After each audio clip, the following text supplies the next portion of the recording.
কমেন্টে ব্লক খেয়েছেন, কোনো সমস্যা নেই। এই কাজটি করলে আপনার কমেন্ট আনব্লক সঙ্গে সঙ্গে হয়ে যাবে। কি কাজ চলুন আমি স্ক্রিন শেয়ারের মাধ্যমে আপনাদেরকে দেখিয়ে দিতেছি। আসলাম মোবাইল স্ক্রিনে ফেসবুকটা ওপেন করলাম। ফেসবুকটা ওপেন করে সোজা আমি সার্চ বারে গেলাম।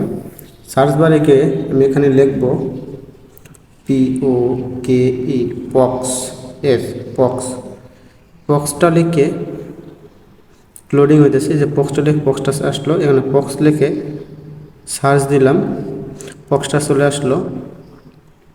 এখান থেকে আপনাকে এই যে পক্স ব্যাক, আমাকে একজন পক্স করেছে, তাকে আমি ফলো ব্যাক দিলাম। আপনার যতগুলো ফ্রেন্ড আছে তাদেরকে আপনি পক্স পাঠাইলে তারা যদি পক্সটা অ্যাকসেপ্ট করে এবং পক্সটা ব্যাক করে, তাহলেই আপনার কমেন্টটি আনব্লক হয়ে যাবে খুব দ্রুতই। 2, 4, 10, 15 মিনিটের মধ্যে আনব্লক হয়ে যাবে যদি আপনি এখানে করেন, পকটা পাঠান। পক পাঠানোর পরে এইভাবে আপনি আনব্লক করতে পারবেন কমেন্ট। যদি ভিডিও ভালো লাগে লাইক, কমেন্ট, শেয়ার ও ফলো করে থাকবেন।